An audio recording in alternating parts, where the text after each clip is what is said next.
After days of waiting for the WRC trucks to arrive to a barren service park in Jordan, as if by magic they appeared in the early hours of Thursday morning.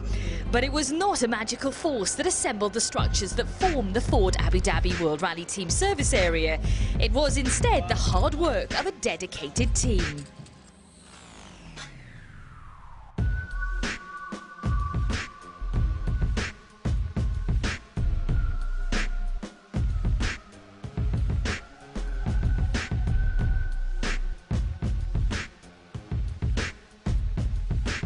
Malcolm, it's finally happened. The boat arrived, the trucks arrived, the service park is set up and the boys worked through the night to get it looking as good as it is. It's a real team effort. It's been a great team effort. I mean, it's been a nightmare for the likes of John Millington for really almost since Portugal Rally, because there's been so many changes to how we could get the team, the equipment, the facilities and everything here. Everything managed to get here, which unfortunately meant we lost a day of the rally, but then we saw the spirit within the Ford team. Everybody said, right, you know, you've got to be up at the service park at midnight and some at 4 o'clock in the morning. And they were here. I came here, I don't know, half 8, 9 o'clock, and nearly everything's assembled. I mean, just remarkable commitment, and the way that they did it all through the night as well, fantastic. The drivers have had a long wait for the rally to begin, but they have been putting their spare time to good use at the pool. Training is essential, especially in hot conditions, as the drivers explain. How much physical preparation do you have to do for this event, though, in consideration of the heat? Any, or do you not do anything extra? Yeah, of course. A little bit of swimming is always good. Actually, the swimming itself is a good fitness training. Actually, yesterday I ran on top of that mountain back there. Again, like I did last year, so that's a good exercise. Finally, it was time to ditch the sun loungers and for the rally to get underway. 6 stages would make up the opening day, including the longest stage of the event, the 41 kilometres of the Jordan River stage. Mikko Hirvonen and Jarmo Laihtinen will start from first on the road as they lead the championship. With day one cancelled, they have a bigger disadvantage, road sweeping on the longest day.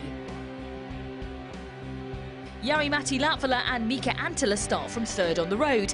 They had a successful morning and lie in fourth at the midpoint service break, just 10 seconds adrift of the lead. Jari-Matti had these words of wisdom for us as he was heading to his car to tackle the afternoon stages. Everything needs to click together if you want to win. The afternoon would see Jari-Matti and Mika move up to second position overall, and after a tactical move on the final stage, they dropped to third to obtain a good road position for the final day. For Mikko and Jarmo, a power steering problem would strike a further blow to an already difficult day. It's been a rough day, yeah. I was really struggling, and in the morning I just couldn't believe how much we are losing. And okay, it's not all down to road sweeping. I mean, I just didn't have a good rhythm, and well, okay, partly because it was so slippy, I didn't have any confidence, especially all the downhill sections, because I was really terrible in a few places. But it was tricky. At least we are back here now, and okay, we lost a lot of time, but hopefully, you know, we can get some points tomorrow. The final day loomed. 4 drivers were lined up to battle for the win, and Jari-Matti and Mika were well in the mix. 8 stages remain with 115 competitive kilometres to cover. How's Jari-Matti feeling this morning?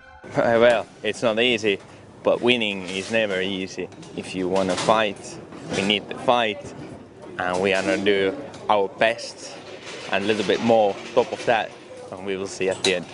After the first 4 stages, Jari-Matti and Mika were up to second overall and just 18 seconds off the lead. Mikko and Jarmo had set the fastest time on 2 of the morning stages. Things were going well.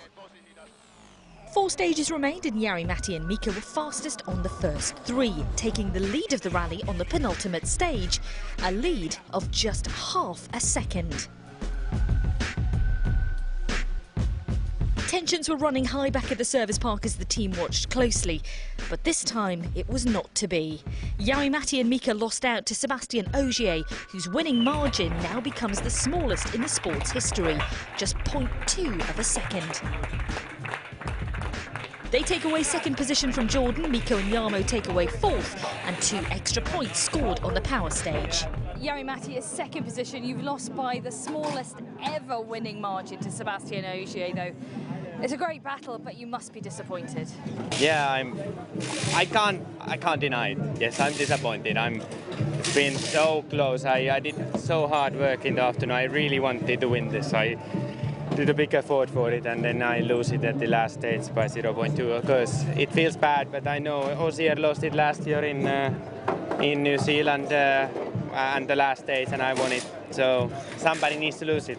You know, one thing I would like to say for the guys, the whole people, everybody in the team, it's just been an unbelievable weekend, a really big team effort to get here and to do what we did here this weekend. So I'd like to, you know, pay tribute to these guys for the tremendous effort they've done. 8 rallies remain on the World Rally Championship calendar, with Rally d'Italia Sardinia next. But from the Ford Abu Dhabi World Rally team, it's farewell from Jordan.